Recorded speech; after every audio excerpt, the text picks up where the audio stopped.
Question objective की बात कर रहे हैं, फिर शुरू करते हैं। आज ऑब्जेक्टिव क्वेश्चन का सेट नंबर दूसरा है और क्वेश्चन है हमारा 63। इसके पहले हमने 62 तक कर दिया, वीडियो देख लेना। और अभी शुरू करते हैं क्वेश्चन नंबर 63, सेट नंबर दूसरा है। तो आज देखते हैं इस क्वेश्चन क्या कह रहा। अंशों के अधिमूल्य को आर्थिक चिट्ठे के किस पक्ष में दिखलाया जाता है?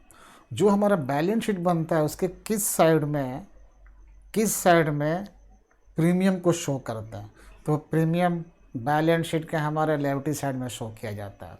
जो हमारा शेयर होल्डर्स फंड है उसके नीचे एक हेड बनता है सरप्लस, रिजर्व एंड सरप्लस। उसी हेड में हमारा प्रीमियम आता है जो कि बैलेंस शीट के लायबिलिटी साइड में। देखते हैं मैच कौन सा करता है, इस साइड वाली बात है। तो एसेट ए गलत है, ये बी इसका सटीक आंसर होगा बी, लायबिलिटी साइड में। सी में लिखा है बोथ, गलत है। डी में लिखा है इसमें से दोनों गलत है, यानी बी हमारा सटीक आंसर है। ये साइड है liability side. Question number 64, company can utilise securities premium for. ये जो सिक्योरिटीज प्रीमियम का जो अमाउंट है उसको कहाँ कंपनी यूटिलाइज करेगी? तो दो चार बातें हम जान लें कि जो हमारे प्रीमियम अमाउंट है इशू ऑफ शेयर्स, कंपनी उसको fully paid up bonus share में इस्तेमाल कर सकती है, यूटिलाइज कर सकती है।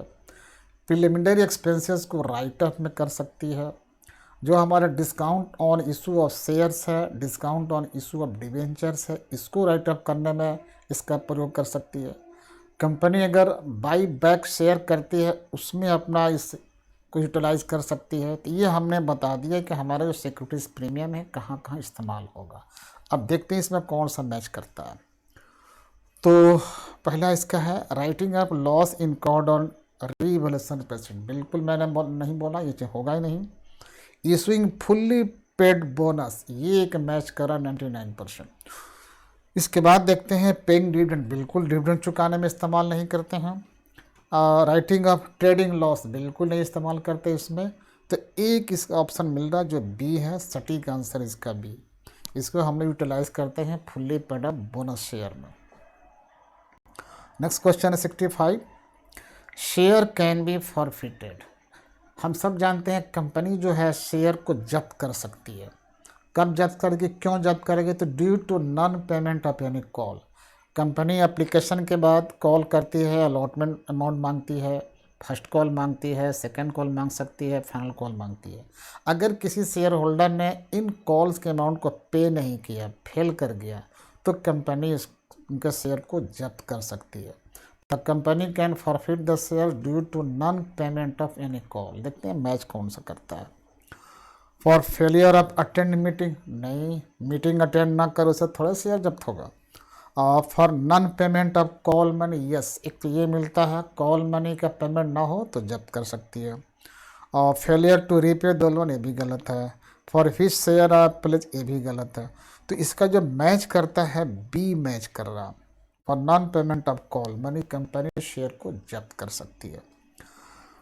देखते हैं नेक्स्ट क्वेश्चन इसका 66, zero coupon bonds are issue. Zero coupon bonds है। बॉन्ड्स क्या है? जिसमें हम लोग पैसा, अपना धन इन्वेस्ट करते हैं। इन्वेस्ट क्यों करते हैं? कि उस पर कुछ रिटर्न बढ़ाकर मिलेगा। लेकिन पहले ही से इंटरेस्ट मालूम है, किसी किसी बॉन्ड पर होता है कि इतना % इंटरेस्ट मिलेगा, इतना % इंटरेस्ट मिलेगा, तो उसमें हम लोग रुपया लगा देते हैं, इन्वेस्ट कर देते हैं। लेकिन ये जो बॉन्ड है जीरो कूपन है। जीरो कूपन का मतलब है उस पर किसी प्रकार का इंटरेस्ट का रेट नहीं लिखा होगा। कितना % इंटरेस्ट मिलेगा उस पर कोई मेंशन नहीं है इंटरेस्ट का। तो फिर फ़ायदा कैसे पता चलेगा? तो फ़ायदा ऐसे होगा कि उस बॉन्ड का जो फेस वैल्यू है, जो ओरिजिनल वैल्यू है, उस वैल्यू से बहुत कम प्राइस पर हमें वो मिलता है। जैसे अगर 100 रुपये का बॉन्ड है, हमें वो 80 रुपये मिल जाएगा, तो हम चुकाएंगे 80 रुपये। लेकिन जब वो बॉन्ड मेच्योर करेगा, जब मेच्योर होगा, तो फुल उसका जो फेस वैल्यू वो हमें मिलेगा। एग्जांपल मैंने बताया कि 100 रुपये अगर फेस वैल्यू है बॉन्ड का, हमने 80 रुपये पे किया, जब मेच्योरिटी आएगी तो हमको 100 रुपये मिल जाएगा। तो फ़ायदा तो हो गया ना। इसलिए बगैर किसी इंटरेस्ट रेट्स के हमारा जीरो कूपन बॉन्ड होता है। तो देखते हैं कौन मेंशन करता है। Zero coupon bond at zero interest rate, कोई रेट होता ही नहीं है, गलत है ये। With specified rate of interest, होता ही नहीं है rate. Without specified rate of interest, यही है, कोई रेट इस पर मेंशन नहीं है, कोई स्पेसिफाइड रेट नहीं है। तो सटीक आंसर इसका होगा सी, 66 का answer C.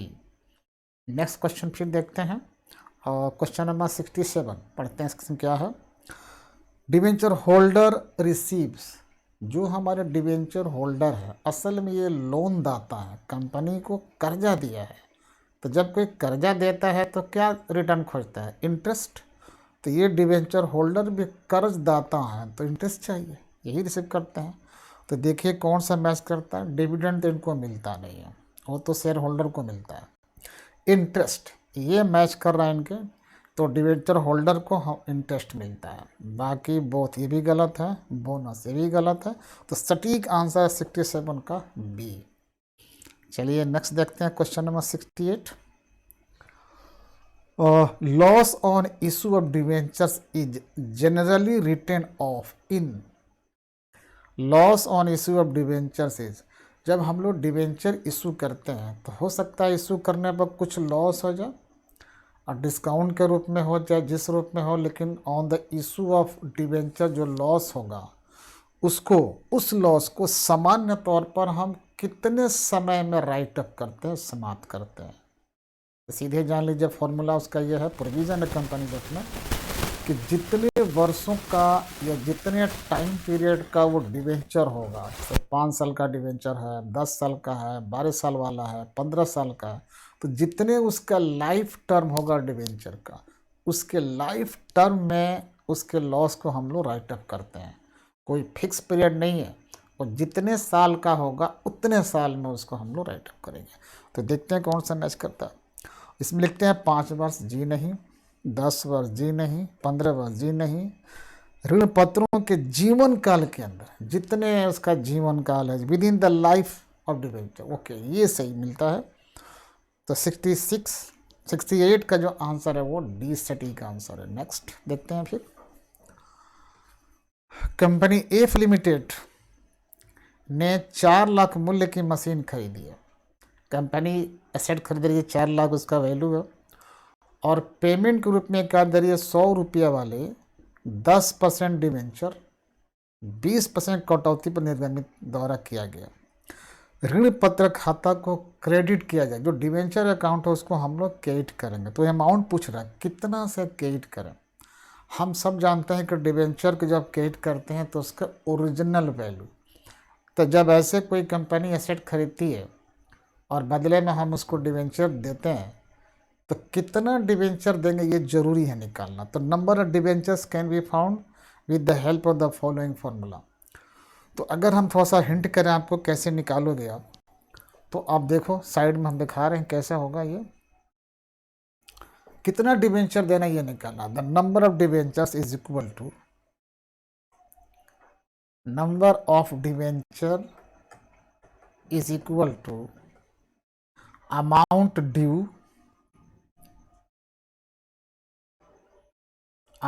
Due divided by rate at discount, चूँकि यहाँ डिस्काउंट पर जारी हो रहा है। 100 रुपया वाला डिवेंचर है, 20 रुपया डिस्काउंट। अब देखते हैं कितना ड्यू है। तो इक्वल टू, फिर नीचे लिखेंगे इक्वल टू अमाउंट ड्यू है 4 लाख,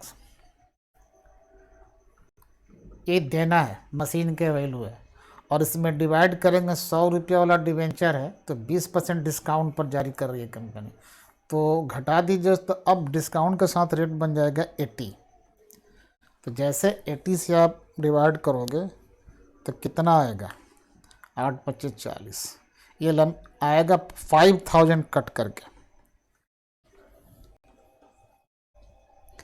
ये कट करके आएगा 5000 डिवेंचर्स। ये 5000 डिवेंचर्स है, नंबर है, और इसका फेस वैल्यू कितना होगा, ये डिवेंचर हमारा आ गया 5000, तो ओरिजिनल वैल्यू हम मल्टीप्लाई कर देंगे इसको। तो 5000 इक्वल टू 100,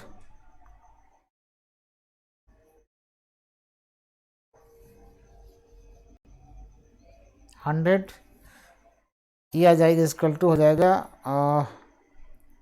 5 लाख होगा 5,000 इंटू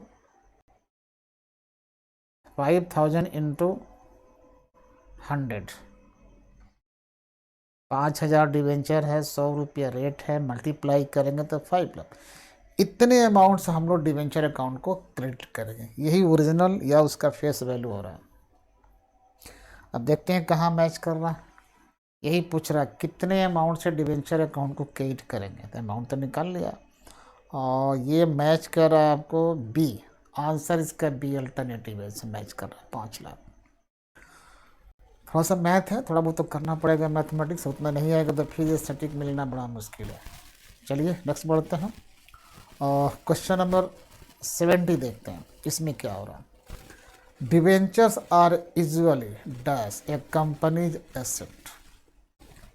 जो डिवेंचर हमारे होते हैं, लिखा है ना option, secured, unsecured, partly secured, half secured. ये हाफ और पार्टली नहीं होता, ये अक्सर सिक्योर्ड माना जाता है कंपनी के एसेट के अगेंस्ट में।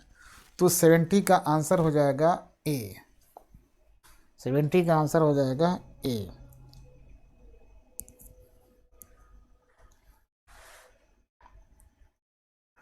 आगे बढ़ते हैं फिर 71,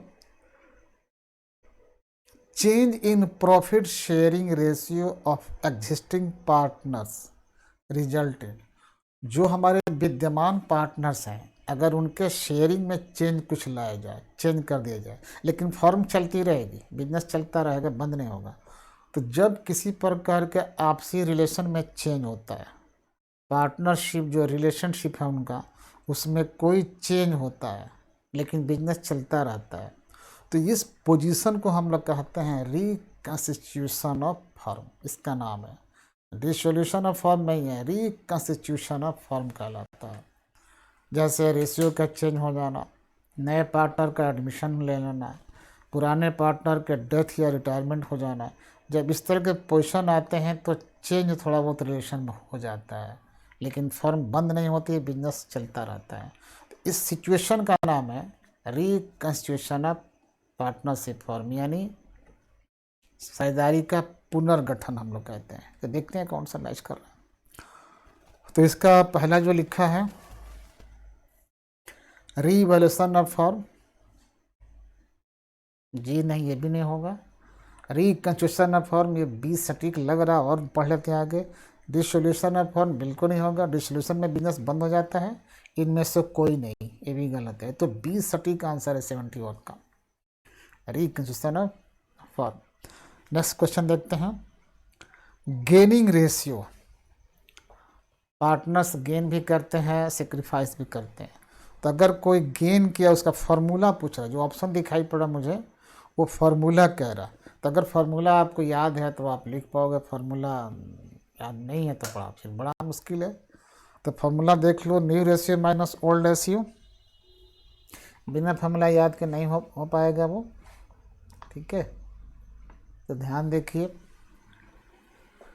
कितना गेन किया, तो न्यू, अब कितना है, तो पहला ही लग रहा है मेरे को सही, new ratio minus old ratio. ये फार्मूला किसका है, गेनिंग रेशियो को, किस पार्टनर ने कितना गेन किया पता लग जाएगा इससे। तो बगैर फार्मूला याद किए थोड़ा ये मुश्किल हो जाएगा। नेक्स्ट क्वेश्चन देखते हैं फिर 73, the excess of average profit over the normal profit is called.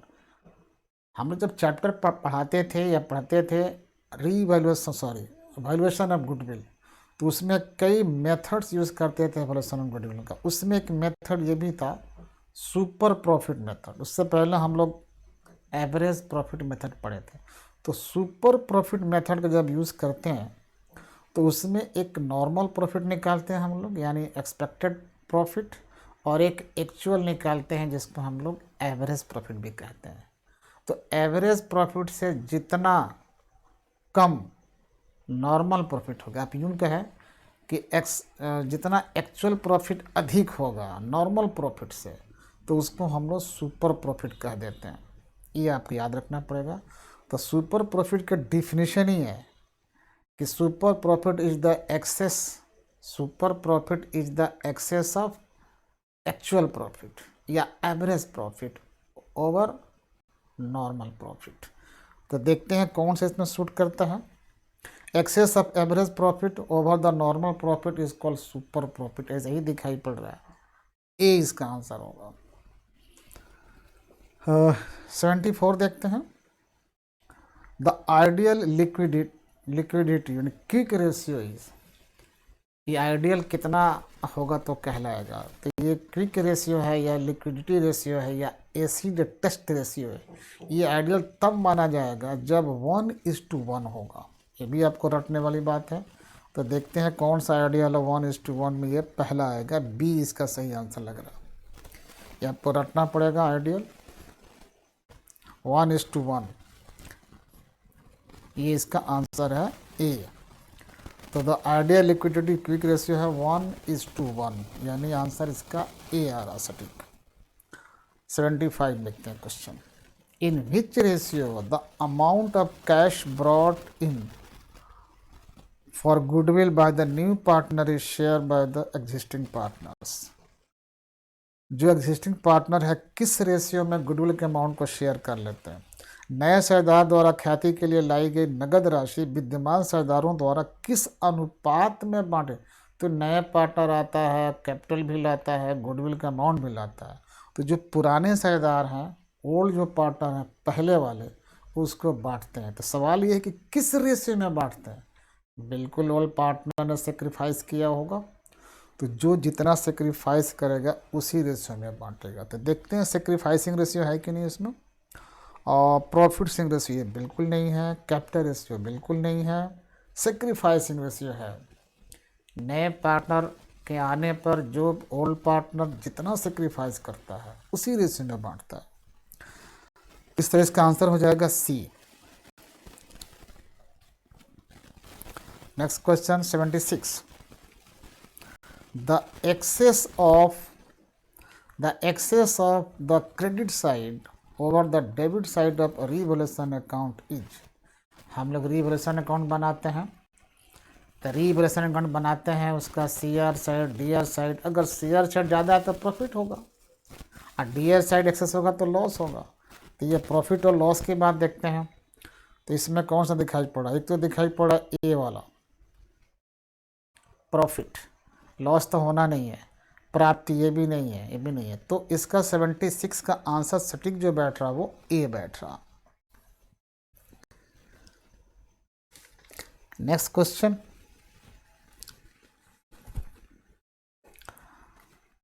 77। दो पार्टनर हैं ए और बी, साझेदार हैं ये। सी एक तीसरा पार्टनर आता है जो कितना शेयर ले रहा, 1/5 भाग से प्रवेश दिया जाता है, 1/5 ले रहा हिस्सा। सी अपने भाग के लिए 1,20,000 पूंजी के रूप में लाता है। तो फर्म की कुल पूंजी, जब हम सब जानते हैं कि टोटल रेशियो का टोटल एक साथ कर ले तो 1 बनता है। उस 1 माना टोटल रेशियो में से 1/5 किसी ने लिया। 1/5 का माने होता है 5 भाग में से 1 भाग लिया, तो 1,20,000 दे रहा। तो जब ऐसे कहानी हो तो पूरी कैपिटल कितनी बनेगी, 5 से मल्टीप्लाई कर दो।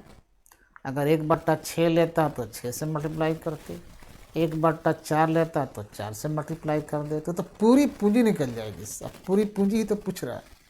तो 1/5 हिस्सा ले रहा है तो 1,20,000। तो टोटल पूंजी कितनी होगी फर्म की, 5 से मल्टीप्लाई तो 12×5 = 6 लाख होना चाहिए। तो इसमें देखिए 6 लाख कहाँ से मैच करता है। तो 77 में 6 लाख ये डी मैच कर रहा है, तो डी इसका सटीक आंसर होगा।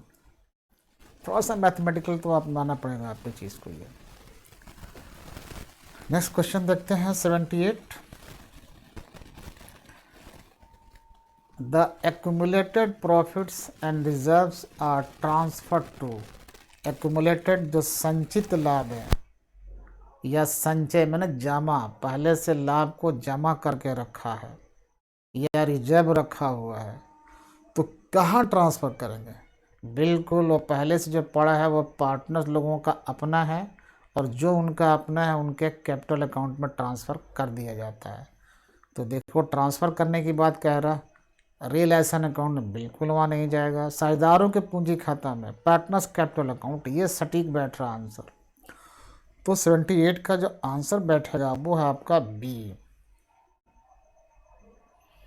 79 और the balance of revaluation account is transfer to old partners capital account in which ratio. बहुत सिंपल सी बात है, जो हमारे ओल्ड पार्टनर हैं और रीवैल्यूएशन अकाउंट हम लोग बनाते हैं तो उस पर प्रॉफिट भी हो सकता है, लॉस भी हो सकता है, लेकिन इस पर पूरा हक, पूरे राइट किसका है? ओल्ड पार्टनर का।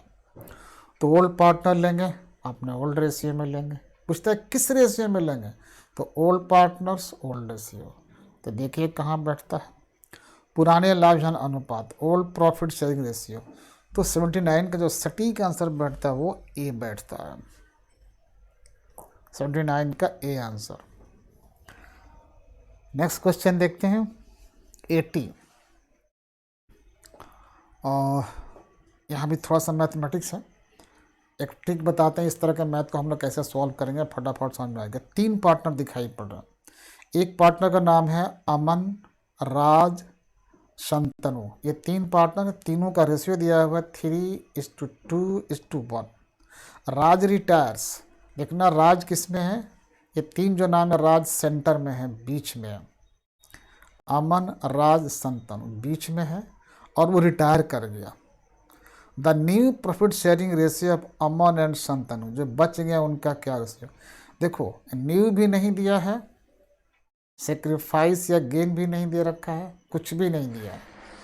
तो जब इस तरह क्वेश्चन हो कि एक रिटायर कर गया बट उसके जाने के बाद कितना कितना न्यू रेशियो होगा ये सूचना नहीं है, या किसने क्या गेन किया, सेक्रीफाइस की, ये भी सूचना नहीं है।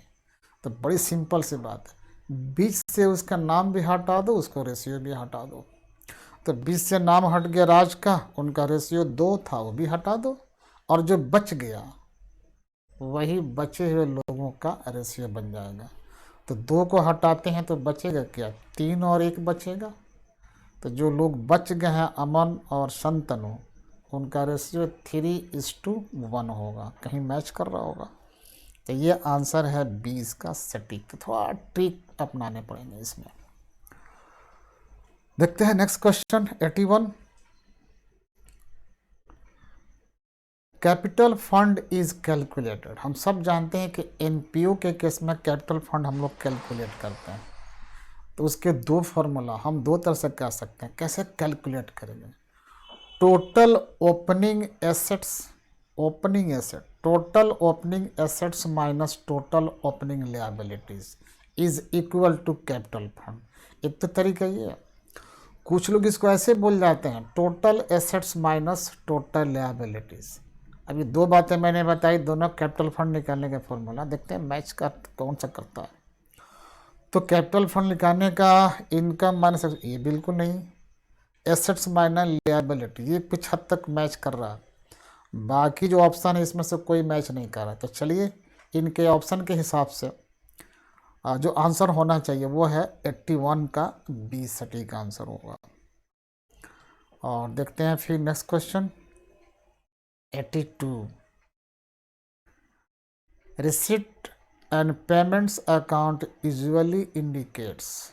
ये जो हमारा रिसिप्ट एंड पेमेंट हम लोग बनाते हैं एनपीओ में, तो नॉर्मली ये क्या इंडिकेट करता है, क्या दर्शाता है ये।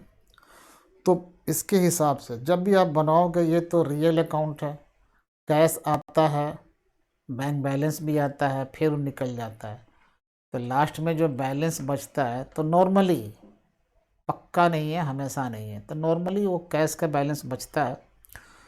और बैंक वाला कभी कभी उल्टा हो जाता है, वो ओवरड्राफ्ट हो जाता है। तो नॉर्मल वाली बात चल रही है। तो कैश बैलेंस, चूँकि देखते रिसिप्ट पेमेंट से कैश का बैलेंस बचेगा, तो ए गलत है, बी सही लग रहा है, कैश बैलेंस। तो कैपिटल फंड भी नहीं है, शुद्ध ये भी नहीं है, तो बी 82 का जो सटीक आंसर है वो बी आंसर है इसका। रिसीट एंड पेमेंट में कैश ही नॉर्मल बैलेंस आता है, तो ये आंसर हो गया। तो आप रेगुलर बने रहो, वीडियो के लाइक करो, सब्सक्राइब करो, कमेंट ज़रूर करना कमेंट बॉक्स में जा कर के, और कोई सवाल उसमें पूछना तो ट्राई करना पूछ लेगा, हम कोशिश करेंगे जवाब देने के लिए। और अभी वक्त है, बिल्कुल शांत समय चल रहा, कोई भाग दौड़ नहीं है, माथा पिची नहीं है। आप इत्मीनान से इसको बार बार रिपीट करो, बार बार देखो, ये पूरे दिमाग में बात सेट कर जाएगी। ताकि पहले से आप रटना शुरू करोगे तो एग्ज़ाम के समय आते आते बहुत सारा भंडार हो जाएगा और बहुत इजी हो जाएगा। ठीक है, अपना ख्याल रखो, फिर मिलते हैं नेक्स्ट वीडियो में। Thank you. क्या आप कॉमर्स कोचिंग ढूंढ रहे हैं? Class 11th, class 12, BCom, CMA या नौकरी पाने के लिए कोर्स करना चाहते हैं, लेकिन कॉन्फ्यूज्ड है कि उनमें बेस्ट कॉमर्स इंस्टीट्यूट कौन सा है? विजिट IDA कॉमर्स, जहां आप योग्य और अनुभवी शिक्षकों से पढ़ेंगे, चाहे क्लास में हो या ऑनलाइन घर पर।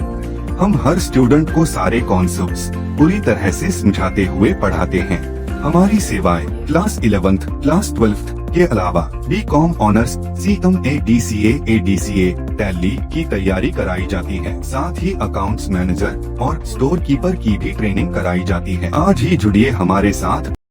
अपने उज्जवल के लिए स्क्रीन पर दिए गए नंबर्स पे कॉल करें या हमारी वेबसाइट www.ibacommerce.com पे विजिट करें। धन्यवाद।